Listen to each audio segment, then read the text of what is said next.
I don't like it. All right. Moving on to Washington and Baltimore. Some good quarterbacks here. We got Jaden Daniels, fourth best matchup. Lamar Jackson, 10th best. These are my 1 and 2. I have Lamar higher, I think, just out of respect. I dropped Gus Edwards to pick up Vidal. Drop them both to pick up. Ugh. Yeah, Pass. I mean, hey, Vidal's going to be on the field this week. We're going to shot. I dropped Gus. Yeah. Gus just not good. Thoughts on the quarterbacks here? Very slight downgrade for Jaden Daniels. I'm not happy about it. He's my QB6. I just see Baltimore figuring out a little bit. That doesn't mean much in terms of the score of this game. Washington's still going to do what Washington does, and you can pass on Baltimore, right? But Jaden Daniels a slight downgrade just because Baltimore knows what's up. Lamar Jackson QB1. Yeah, these guys are both top 6 options, and I could be convinced to move Jaden up during the week for sure. Yeah, we just saw Joe Burrow dice up this defense, like absolutely shred them. And Jaden Daniels is playing among the best in the NFL at quarterback right now, so it's really hard for me to fade him. I'm tempted to put him above Lamar this week just because of how good the offense is playing. I'm not. He's my quarterback too. I'm with you, Aaron. Yeah, you're firing these guys everywhere. It's going to be like fireworks, one of the highest scoring games of the week. So yeah, start them with confidence. Running backs. Third worst matchup for Brian Robinson and Austin Eckler. 15th best for Derrick Henry and Justice Hill. I am sure Derrick Henry is the highest. He is at 3. Next up is Brian Robinson, I'm sure, but he's down at 26. I think Austin Eckler's playable if you need to, although I have him at 40. Justice Hill is probably a desperation in the same range for me. What are your thoughts? Yep.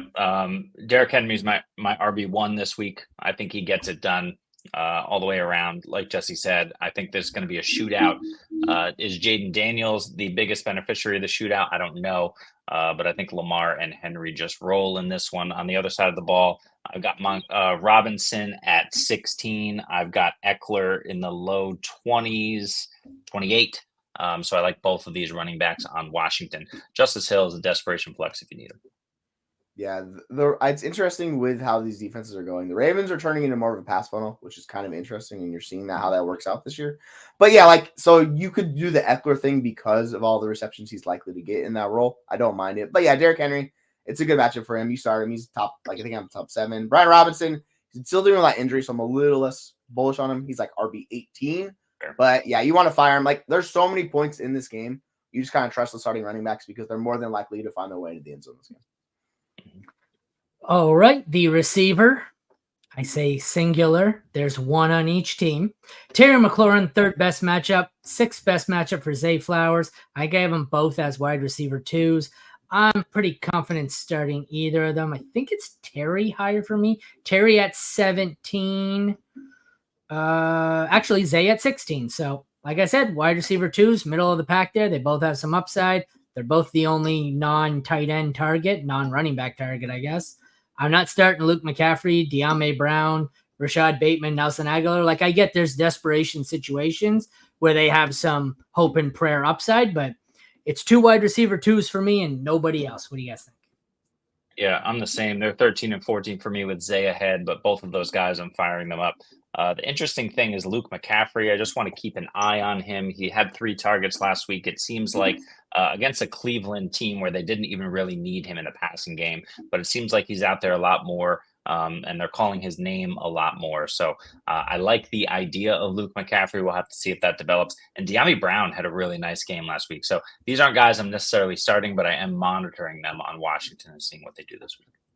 Yeah, I'm very interested in Zay Flowers this week because when they want to feature him, his role's really good. It's just if they are just able to grind you offensively with the running game, they kind of just go that. So if Washington shows it can hold up against the run, which it's TBD on that, then I could see Zay Flowers getting more involved.